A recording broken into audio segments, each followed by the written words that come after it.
வெறும் 40 வயசுல உலகத்தை ஆட்டி படைத்து விட்ட ஒரு மகாஞானி. உங்களை விட பயங்கரமா ரக்டு லைஃப் வாழ்ந்தவர் விவேகானந்தர்.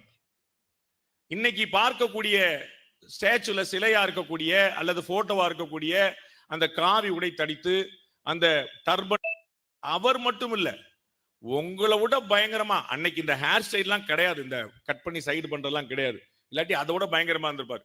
நரேந்திரன் பேர். ஊர் பூரா போய் கலவரம் பண்ணார் விவேகானந்தர்.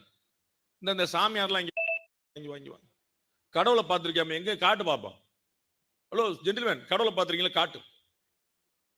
யோசிச்சு பாருங்க, 150 வருஷத்துக்கு முன்னாடி, இன்னைக்கு 162வது வருஷம், if I am not wrong, 162 வருஷத்துக்கு முன்னாடி கடவுளை காட்டுங்கன்னு இப்படி போய் நேர போய் ஒருத்தர் நின்னாருன்னா என்ன ஆயிருக்கும்? எல்லாரும் ஆடி இருப்பாங்க, பயந்துருப்பாங்க. ராமகிருஷ்ண பரமஹம்சர் என்ற ஒரு மகா ஞானி, அவர்கிட்ட போய் இதே நரேந்திரன் போய் கேட்கிறார், கடவுளை நீங்க பார்த்திருக்கீங்களான்னு கேட்கிறார். அன்னைக்கு அவர் பேர் நரேந்திரன் தான். நீங்க கடவுளை பார்த்திருக்கீங்களான்னு கேட்கிறார். பரமஹம்சர் ஒரு பதில் சொல்கிறார், உன்னை எவ்வளவு தெளிவா பார்க்கிறேனோ, அதை விட தெளிவா நான் கடவுளை பார்த்திருக்கிறேன் அப்படின்னு. அதில் கடவுளை பார்த்ததில்லை, பெரிய விஷயம். அதே போல் அந்த கடவுளை விவேகானந்தருக்கு காட்டினார் ராமகிருஷ்ண பரமஹம்சர்.